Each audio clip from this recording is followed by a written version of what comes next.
Hello everyone, welcome to Season 2 of Guild Wars 2 PvP, playing as the Necromancer Reaper as always. And before we start this season, I want to make like a little bit of a disclaimer type deal here, just me talking.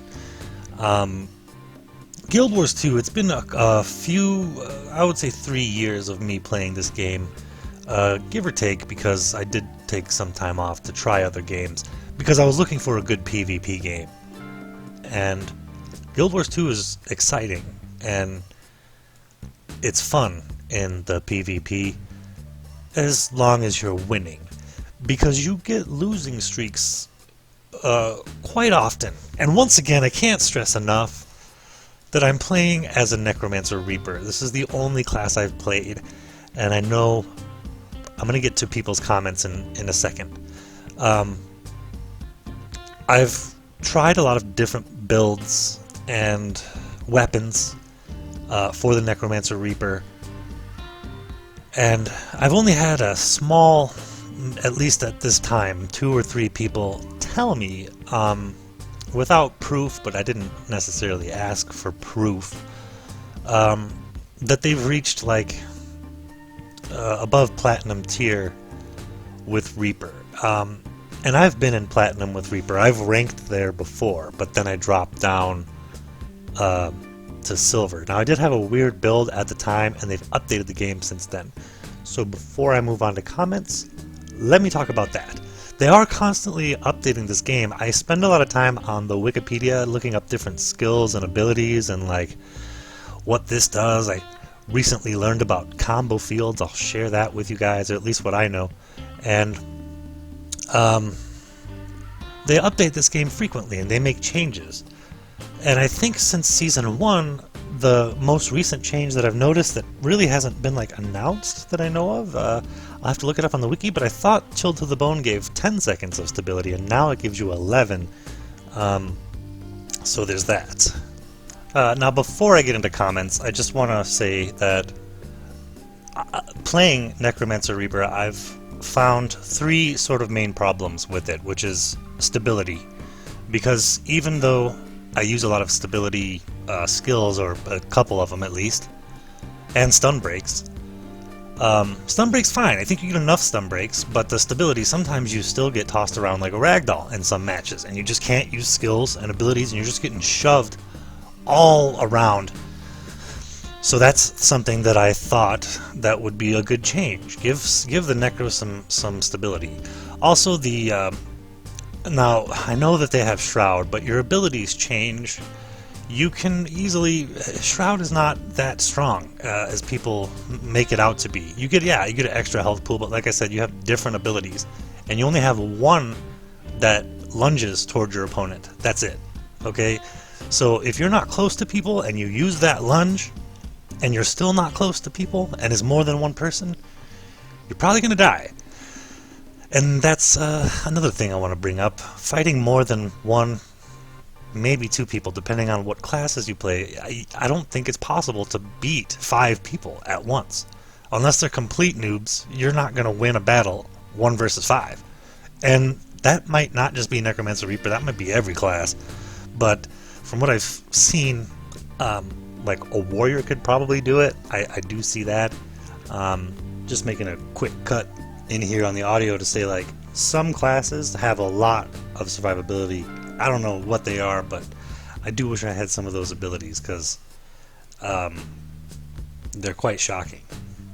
And I'll be fighting them, and they'll be doing all these things, and I'll just be thinking to myself, this is unreal. I wish I had those skills or abilities, or I wish I could survive against that many people. So second thing is the survivability.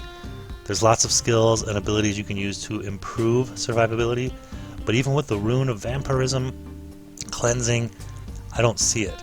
Because I think, if I'm not mistaken, the last thing would be movement. I have to re-listen to this. The 3 things was stability, movement, and survivability. I'm pretty sure. So I went to the forums with that not too long ago, and I actually got a lot more responses than I expected, and that was awesome. So now, on to comments. There was, as always, a few troll people, you know, just get good scrub kind of stuff. But also there was sort of like the medium kind of trolly people who were like, you need to change this, this would help you better, that would help you better. And I get that, and that's great, and that's good feedback for me, but it was stuff that like I was reading and I was like, I don't know, come on, do you really do that? I don't see that being a possibility under all circumstances. Not enough to get you up into platinum or even higher.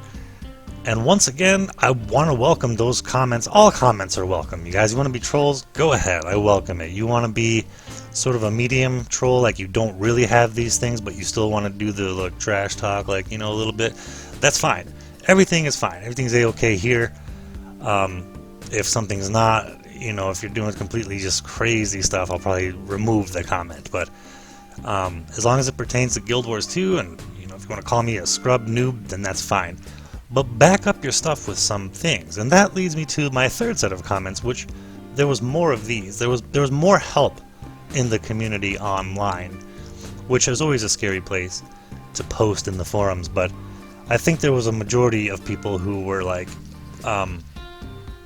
offering me tips and suggestions, and not necessarily saying that I'm bad, but like, maybe you should try this kind of thing. And I actually did have one guy even provide me with a build which I went in and tried, and he did want this build to be remained secret, so we'll keep everything a secret. I won't even tell you who he was. But I didn't like the build. It wasn't getting me... I basically encountered with that build, which at first was great, because I was like, okay, this is cool, I know how to use this, but then I will say that it was a Wells build, and all the Wells people weren't at a point, you know, the enemies aren't gonna sit around inside your wells, and with the very limited range of your well, people are just getting out of that stuff, and then you're just sort of left once again with no ability to get to those people.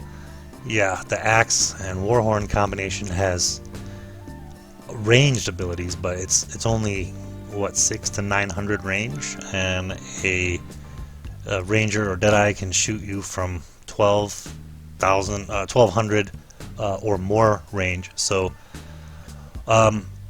in conclusion to the comments, I welcome them, but don't say well, you can say I'm a noob, but I want you guys to know that I'm not, and that I'm speaking from the heart here when I say that I don't see Necromancer Reaper being a possibility of scaling up.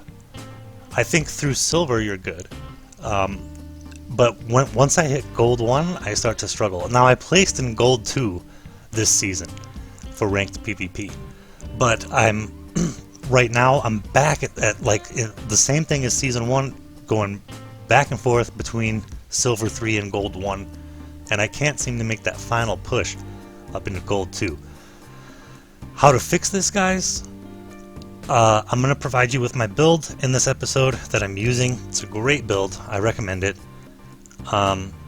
Also, going in with a friend who you know is good at ranked PvP. And if you have good knowledge of ranked PvP and are experienced with it, that's one step closer to a victory in each game. And I've been doing that too sometimes, teaming up with people. Met a few people just by posting on the forums, which was cool, and then we decided to hang out, get in the Discord, group up for some ranked PvP, and we did good. We won more than we lost, but there are still losses, and that's kind of based off of this matchmaking system, what kind of teams you get. So what can ArenaNet do to change it, make it better, make it more fair?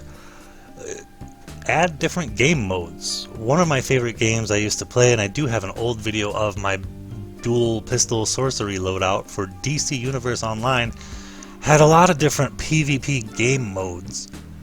Like 2 vs 2, 1 vs 1, and different maps for those, and even 8 vs 8, I think, maximum. And that would be cool to see, and that would make PvP more exciting. You could also queue for those matches like individually, or you could queue for all of them or certain ones. You know, if you didn't want to do a 1 vs 1, you could queue up for everything else, or just 1 vs 1 if you wanted to do that.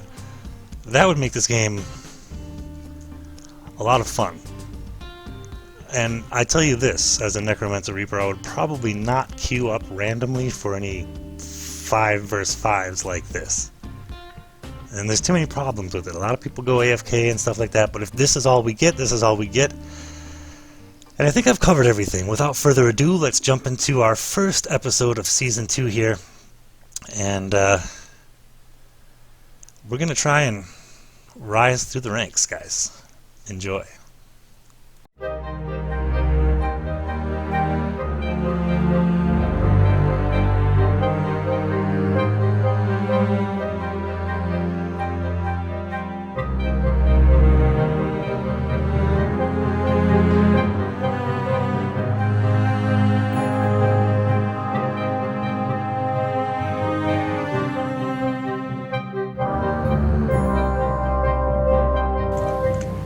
Hello everybody, Gainsby here. Welcome to Season 2 of Guild Wars 2 Ranked PvP Necromancer Reaper. Our hero, Gwendolyn, here, looking a little scandalous. This is the raiment of the Lich outfit. Now, this is the coolest thing about this outfit. Let me show you guys here. Right here. Bam! Look at that hood. Now, I don't usually like roll with the hood on, but because it looks so intimidating, I think we'll just leave it. So, I'll probably take it off after a couple matches or whatever, because I don't know. I don't like the wreath around the top. It looks too stick-like to me. But I don't know. I definitely like the eyes. Yes, the eyes. But anyway, here we go. We're gonna leave it on. I want to talk about my build. I got some mail. Hold on. I might edit this part out. Don't know what this is. Now that Guild Wars 2 Heart of Thorns is included with free with Guild Wars 2 Path of Fire, we want to thank all our players who purchased in appreciation for your loyalty and dedication to the game. We've enclosed a Heart of Thorns Veterans Pack with an exclusive glider, title, and armor voucher. Enjoy your attached rewards and thank you for your support. Oh man. Okay, so I'm not complaining about this. That is awesome, because I did buy this. Mordrum glider. Oh, whoa. Okay, cool. So since everybody's gonna have this, basically, I'm not gonna equip it. Let's keep, as cool as that is. Let me take a quick peek at this. Sorry, we're getting a little distracted from the main thing. Let's just jump off of this here. Yeah.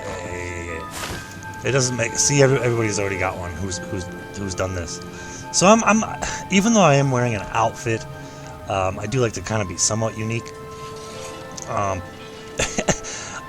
Honestly, guys, this outfit is just awesome. It's revealing. It's scary. Okay, onto this now. Oh, wow. So I can't use this anyways with the outfit, but we can certainly look at everything. Oh, wait a minute. It shows her, like, without her clothes. Okay, so this will look a little weird while I kind of preview through these, but I'll show you guys what everyone looks like. I'm not too crazy about the masks. I don't really understand the point of those too much. Oh, that's awesome. It's like a face tattoo. Okay. Yes! I can't have that on, though, at the same time as my outfit. Okay, let's look at the rest. Lawless boots. Those are kind of like fur boots. Lawless gloves, probably. Oh yeah. That's those. Lawless shoulders. Okay, we got a couple spikes there. Let me show you her. We were on the lawless shoulders. Here's how I had, oh wait, save for later. Here's how I had Gwendolyn before I got that raiment of the Lich outfit. Oh my gosh, outfits. So we'll take that off. See, this is how I was looking sort of naturally here. And now when we preview these, it should show her with her armor on, and we can see what it looks like.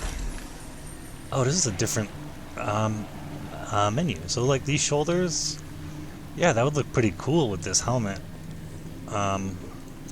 This is just a different helmet, which would not look too cool. It looks like a hammerhead shark. Shadow of the Dragon gloves. Oh yeah, her gloves are, they don't show up all the way. Shadow of the Dragon shoulders. That's cool. Shadow of the Dragon helmet. Cool, cool. I've seen that before. Okay, glowing crimson mask. Ooh, red glowing eyes. So these will be blue glowing eyes and green glowing eyes, which is cool. The wreath of cooperation just around the head there. Okay, cool. Which one I want, I do not know. So we are in fact going to save that for later. Okay, now that you guys have seen all that, let's put my outfit back on here because this thing's just awesome. It took me a while to like gather that up. On to the build. Here's what we're using this season. Now, I did a little intro video. I placed in gold 2, which is good for me, but I'm struggling to go back up to 2. I'm falling between gold 1 and silver 3. So that being said, guys, I've already given you the spiel on like what I feel about Necromancer, but I'll be darned if we're not going to try our hardest this season and do it again. Rune of the Holbrack. I am just kind of going with this one because it's got might duration, minus 10 incoming condition duration, plus 10% boon duration, and another minus 10% incoming condition duration. Conditions are a killer for me because when there's a lot of red circles on the ground and I can't get out of it, I'm like insta dead. So I thought this would help. Seems to be going okay. And then of course the Paladin Amulet for just a little bit more survivability. Definitely more power and precision. As you can see, we have a 55% critical hit chance. On to the Greatsword. We have the Sigil of Courage, so on hit, gain might for 10 seconds, and then when you swap to this weapon in combat, your next 3 attacks have a 100% critical chance. That's good for the Greatsword. Axe and Warhorn is what we're using here. Sigil of Courage, again, on hit, gain might for 10 seconds, and then this one, steal a boon when interrupting an enemy. When you use this attack here, number 4, Whale of Doom, you have the ability to interrupt someone. If they're in the middle of using a skill, you'll interrupt them. It does daze, so it dazes your targets, but it interrupts, and is unblockable. So you can daze someone. If you interrupt them, you'll steal a boon. It's a random boon. This is kind of a random setup. This is the one thing that I may be changing very soon, or whatever. It's not that important. On to our build of builds. A lot of comments on my post to the forums in Guild Wars 2, which I'm very appreciative of everyone who commented, even the trolls who said I need to just get better. Death Magic, you guys, I've found to give you the most survivability. Don't ask me why. It just does. I'm going with Putrid Defense, take less damage from poison foes. I'll explain why in a second. Gain power based on toughness. I'll also explain why in a second. Regenerate health while in Shroud if your life force is above the threshold. Your Shroud will activate if you would take a lethal blow. A lot of people are against this because it's just a way to get like a couple more hits in before you die. But if you manage it right, it can be extremely helpful. You also gain health when you're in Shroud, so there's a possibility that you can get back up to a comfortable level of health and finish off the fight, or maybe get more life force to jump back into Shroud again before you die. I mean, it's a rough build, but it's a fighter's build for sure. Okay, Speed of Shadows to give us more movement speed. Entering Shroud grants swiftness and removes movement impairing conditions. Vital Persistence, so you gain vitality. Incoming healing is increased as well. That's good for our Rune of Vampirism. And then Death Perception, gain increased critical strength and ferocity when in Shroud. This one's good too. You can gain stability and break stuns when you enter Shroud. So it's kind of a toss-up, but I'll take the higher critical chance.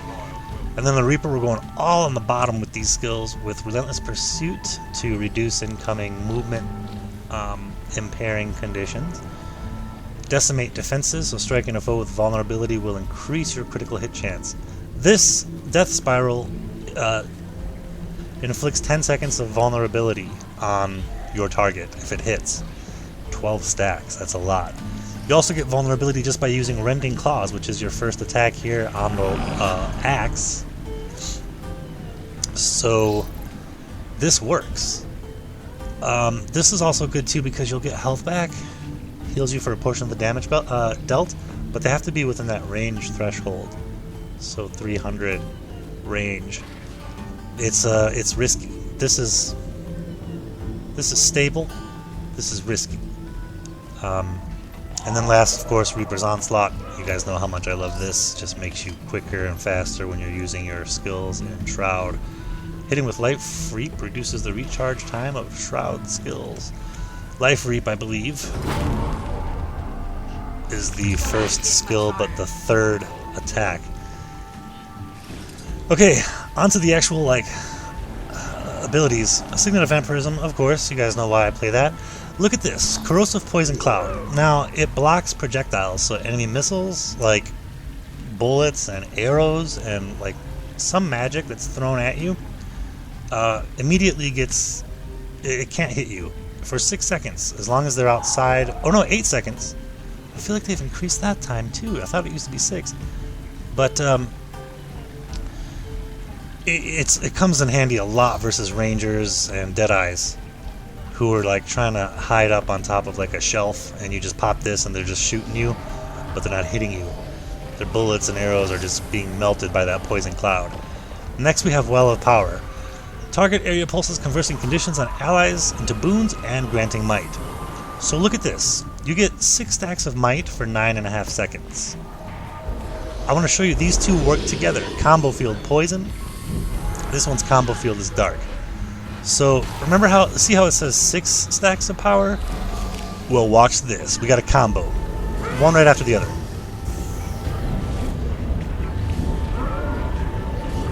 Right here. 9 stacks of might instead of 6. That's because we used Corrosive Poison Cloud and immediately followed it with the Well of Power. So that is awesome. We have a combo field going on here. I don't know much else about combo fields, but those two work in a way that gives you more might. Now, I have this might duration amulet, rune on, and I'm going to test that right now. We're going to do a countdown, because this says 9.5 seconds. We're just going to count it.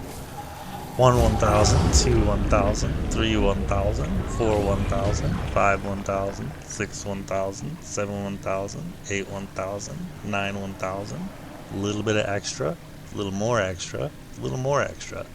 I would say that's about 12 seconds. Now, let's go ahead and remove this. I'm sorry for the counting, but we're going to do it again. Oh, look at this Rune of Fire. It does the same thing. It doesn't stop the condition damage, though.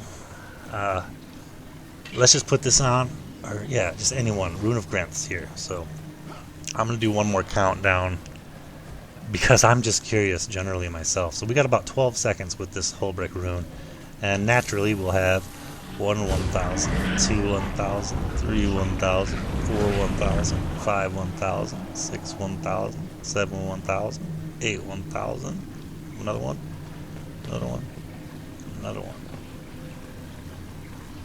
Interesting development. This does not seem to give us... I mean, unless the 10% might duration isn't just... It's not all that much, is it? But power, as well as condition damage decrease. What I'm looking for right now, what I would be looking for, is power and just condition damage decrease, because we really don't need that extra might duration. Oh, look at this Rune of Strength, power might duration increases damage by 5%, one of the effect of might. That ain't bad, but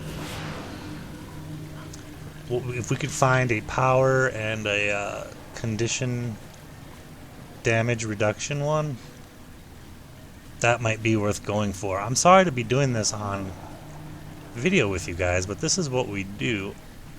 That's plus condition damage. we need the incoming condition damage to be reduced. So I'm just going to look at all these. I'll probably be right back. Alright guys, I went through all of the runes. There's not one that gives you power and just straight up minus the percentage of incoming condition duration. Darn, it's just duration too. It's not even... Oh, well, number 6 gives you minus 10% incoming condition damage. So this is kind of the best as far as power and incoming condition duration. Because that's the big killer, man, those conditions. So this is it. This is how we're rolling. We're going to queue up for a match, and we'll get this season started. Let's see how this goes.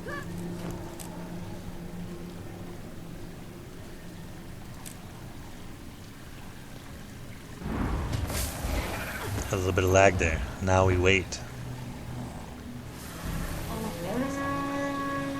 Alright, we got a pop. Let's see what map we got going on. I can't dismiss this. I think I'm having some lag troubles. I'm gonna see if we can get Capricorn.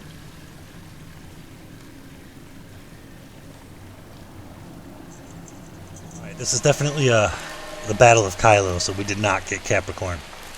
Now a lot of people are gonna be like, I'm sure, or maybe no one at all, but Gainsby, you're using the wrong build. What are you doing? This build's crazy. Don't worry guys, I've been playing for like 2-3+ years, and we know what we're doing, okay? We've tried a lot of different builds. This is the one that I find to be the most helpful under certain circumstances, which are uncontrollable by the PvP's matchmaking system. So, that's a conversation for a different time.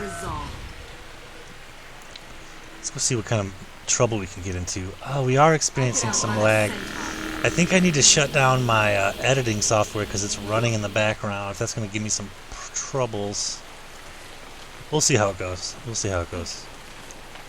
So obviously we got a little speed boost from Swarm of the Locust, that was called. Locust Swarm. And then when we jump into Shroud too, you'll see me use Shroud for a movement speed boost as well if we need to get around. Ranked PvP has really just become about capturing points and sometimes not fighting the battles that you're going to lose. But along with that comes the Necromancers, Reapers, inability to get away. Anyways guys, we're just going to play this. I'm going to shut up. Let's see how this goes.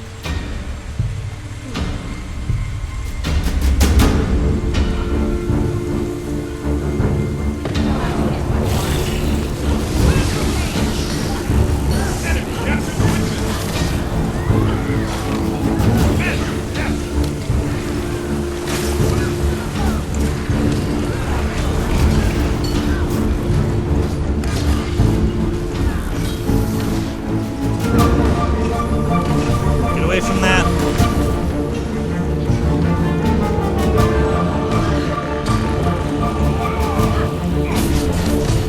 You actually followed me down here, huh, homie?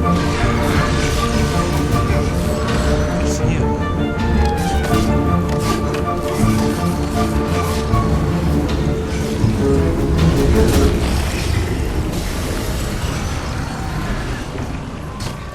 Clock tower captured.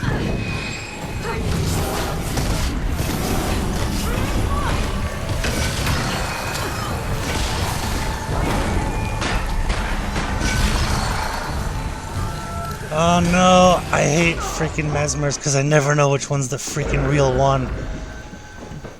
You gotta cycle through all the targets until you find the one with all the boons and stuff on them. I still don't know which one's the real one. I ran away from the middle battle because it was not a winning battle for me, and obviously that was not a good idea anyways, because a stupid freaking Mesmer followed me off and did his Mesmer thing. So give us a counter to that too, please. Or at least some sort of like, I don't know. I know that that's fun for a Mesmer, but damn man, the clones are stupid. Captured the clock tower. I know. Play Scourge, right? Yeah. Get your own clones.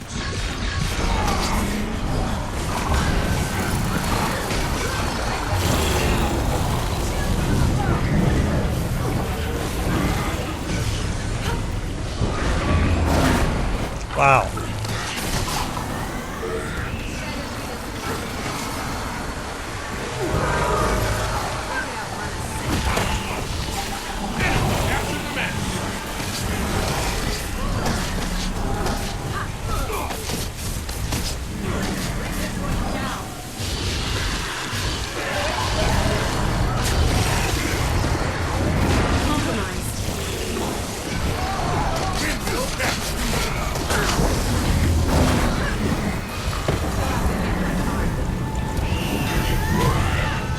Great.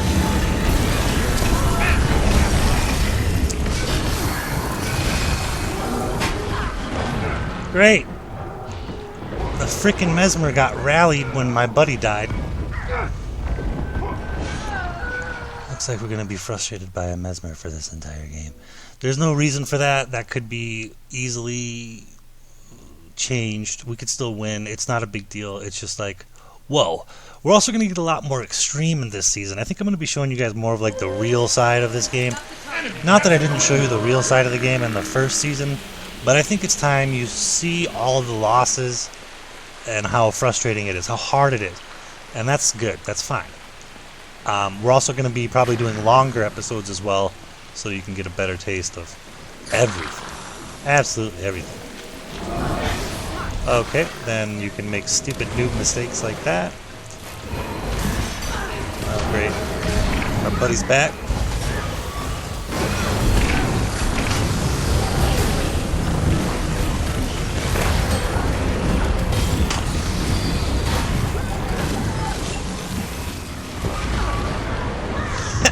See all the conditions on the ground? Yeah. That stuff will kill me every time. Also, we got 4 people here. Our team is up. They have to have 2 Mesmers. That's going to make it difficult. This guy will lose up here for sure then. Oh, I think he got it. I think he won. I'm going to go help out down here. There's some trouble. I could see it. A little rusty. Okay. We'll be okay. Give me one of those boons.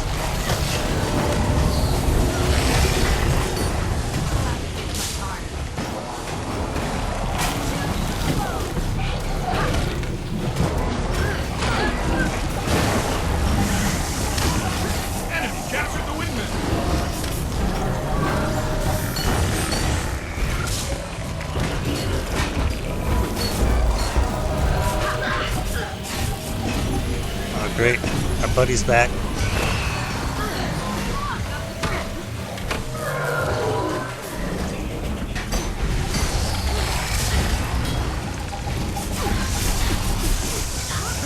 That person's just not losing any health. Forget it. Let's just go in. Let's just rush in.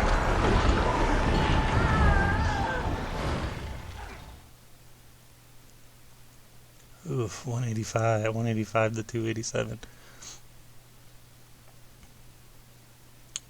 If we're about to be 3-capped even. So, sorry guys. You know, I can't blame... Well, I am sucking really bad in this match, actually. So, I'm just sucking. I'm sorry. Bad example. Okay, Pumuchi can get that. Obviously, I can't fight this person.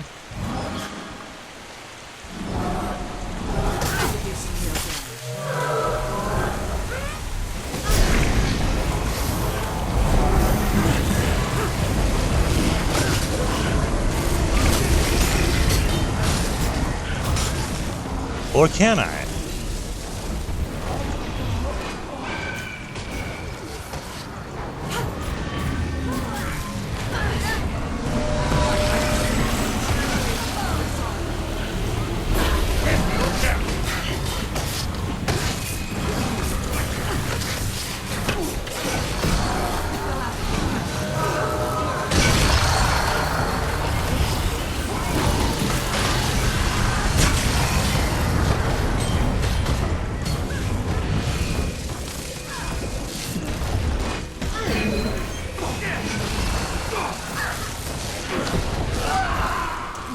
My teammate should have really been sitting on this point so that we could capture it during that whole time. But maybe he couldn't. I don't know. Either way, Captured the windmill. this looks like a loss because of a not so great Clock tower captured. team, I would say, and my rough start. I don't know, we could still pull it together technically. I'm gonna go over here and get this point. Here's a movement speed boost for you. We hit someone. Somebody got hit.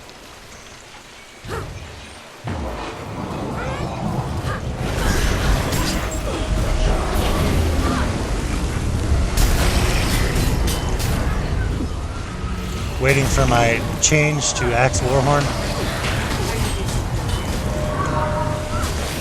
Ah, this Reaper's got me frozen. I couldn't do anything, but at least I got these two guys occupied here. Clock tower captured. Kept them busy for a couple minutes. We should have someone over here now, too. It doesn't look like we do. In fact, it looks like one of the enemies is here capping this. Enemy captured the man. Yeah. So they know what their team knows what they're doing more than my team does. Unfortunately, we should have people running around. Not me.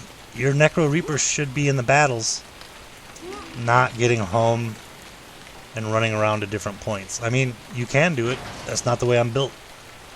Most. Who's on the catapult? That's one of our guys. Okay, here comes this person.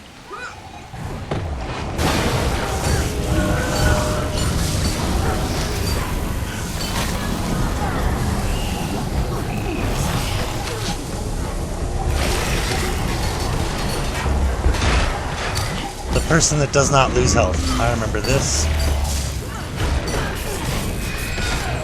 And now our buddy is back. Oh no! I could have got away and survived if my stupid ability wouldn't have automatically targeted. We're going to use that to see if we block any projectiles along the way. What's that flesh one doing up there? Enemy captured the clock tower. They're already gone. They just like capped it and left.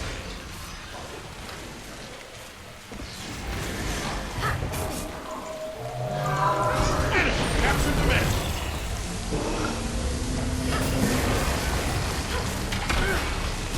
Alright, we got peeps here. Let's move on. This guy up here needs some help. I might have left the guy at mid to die alone.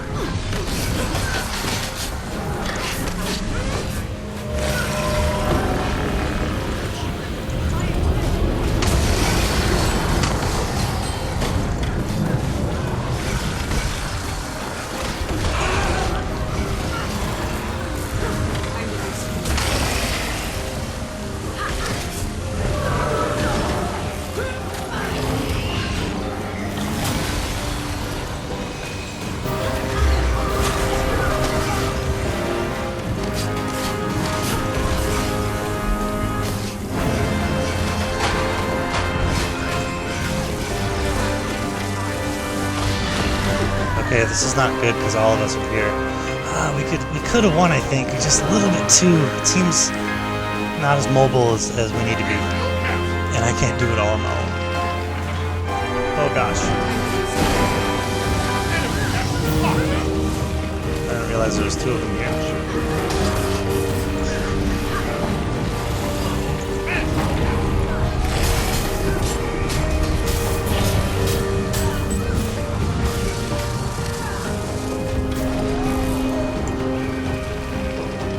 I have my might stacks up. Oh no, I didn't actually. That's awesome. I just killed that guy pretty fast for no reason.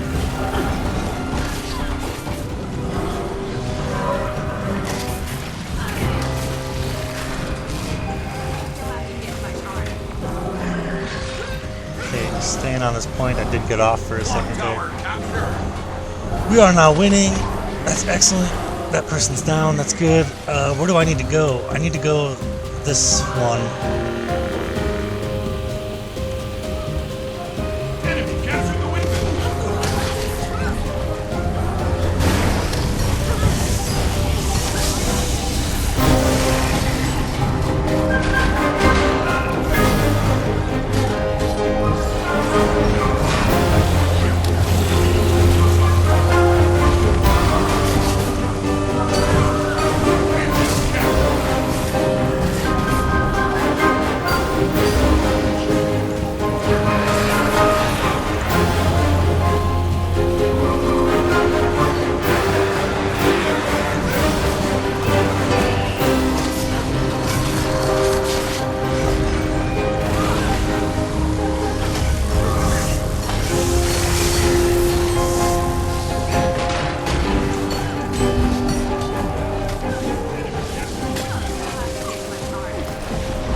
Oh my gosh, guys. So, look, I got no medals. So that's how you win a game.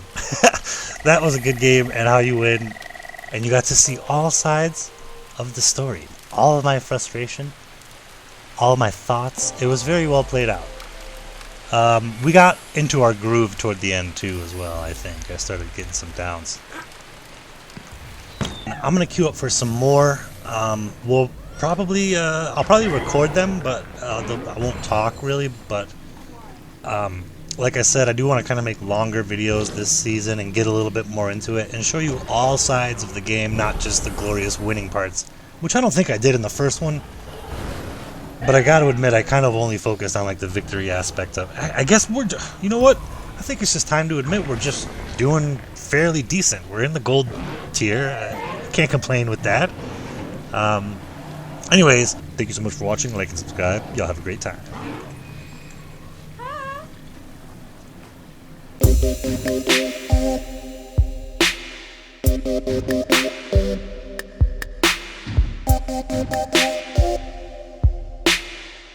Thank you.